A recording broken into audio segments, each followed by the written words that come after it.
స్వామియే స్వామియే. సువర్ణభూమి శబరిమల మహాపాదయాత్ర హైదరాబాద్ నుండి బయలుదేరి ఈరోజు 22వ రోజు పూర్తి చేసుకోబోతున్నాం. మరి నిన్ననే కర్ణాటక నుంచి తమిళనాడులో ప్రవేశించినటువంటి మహాపాదయాత్ర బృందం ఈరోజు 2వ రోజు తమిళనాడులో ప్రయాణం కొనసాగిస్తున్నాం.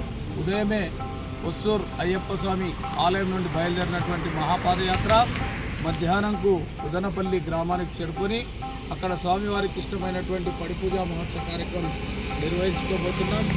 మరి స్వాములు కూడా చాలా ఆనందంతో అటు తెలంగాణ, అటు ఆంధ్ర, కర్ణాటక 3 రాష్ట్రాలు దాటి మరి 4వ రాష్ట్రంలో తమిళనాడు రాష్ట్రంలో ప్రవేశించగానే మరి ఎంతో ఆనందంతో మరి ఇక్కడ ఉన్నటువంటి పల్లి సుబ్రహ్మణ్య స్వామి ఆలయం, మరి అదేవిధంగా మధుర మీనాక్షి, మరి వీరందరినీ మంచి కామాక్షమ్మ, మధుర మీనాక్షమ్మ వారందరినీ స్మరణ చేస్తూ మరి ఈ పాదయాత్ర ఆ 3 రాష్ట్రాల్లో ఏ విధంగా అయితే సుఖసంతోషంగా జరిగిందో అదేవిధంగా మన తమిళనాడులో కూడా 15 రోజులు మరి మహాపాదయాత్ర కొనసాగుతుంది.